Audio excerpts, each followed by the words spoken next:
జగన్మోహన్ రెడ్డి గారు రాష్ట్రంలో చాలా బాధ్యత లేని పర్యటనలు చేస్తున్నారు. చంద్రబాబు గారు, లోకేష్ గారు, పవన్ కళ్యాణ్ గారు ఈ రకంగానే యాత్రలు చేయలేక కాదు, అడుగడుగున ఆగుతూ జనాల్ని సమీకరించుకుని వేల మంది బలం ఉంది మాకు అనేటటువంటి చెప్పుకునేటటువంటి ప్రయత్నం ప్రతి ఒక్కళ్ళు చేస్తే రాష్ట్రం ఏమైపోతుందో మనం ఊహించవచ్చు. కానీ పబ్లిక్ మీటింగ్ లేకపోతే ఒక రాజకీయ కార్యక్రమం అంటే రాజకీయ కార్యక్రమం, పరామర్శ అంటే పరామర్శ, ఒక విజ్ఞతతోటి రాజకీయ నాయకులు ఎవరైనా కూడా పాటిస్తారు. కానీ జగన్మోహన్ రెడ్డి గారికి పెళ్ళైనా, పరామర్శ అయినా, లేకపోతే కాలు కదిపితే ఒక రాష్ట్రానికి సంబంధించినటువంటి ఒక పెద్ద జాతరలాగా చేసేటటువంటి ఒక కార్యక్రమాన్ని తీసుకుని రాష్ట్రంలో మిగతా ప్రజానీకానికి అందరికీ కూడా ఇబ్బంది కలిగిస్తున్నారు. ఇది బాధ్యత లేనటువంటి పర్యటన. మరొకటి, ఈ పర్యటనలో ఆయన ఏం చెప్పదలుచుకున్నారనేటటువంటిది అడుగుతున్నాం. అంబటి రాంబాబును పరామర్శించారు, జోగి రమేష్ను పరామర్శించారు.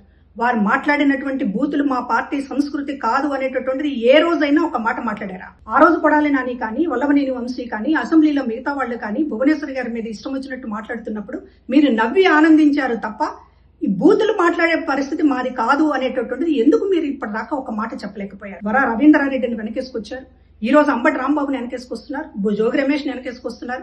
అంటే వైసీపీ పార్టీ బూతుల సంస్కృతి కలిగినటువంటి పార్టీ, సమర్థించేటటువంటి పార్టీ అని జగన్మోహన్ రెడ్డి గారు 1000కి 1,00,000 సార్లు చెప్పకనే చెప్తున్నారు. ఇది ప్రజలు గమనించుకోవాల్సినటువంటి విషయం.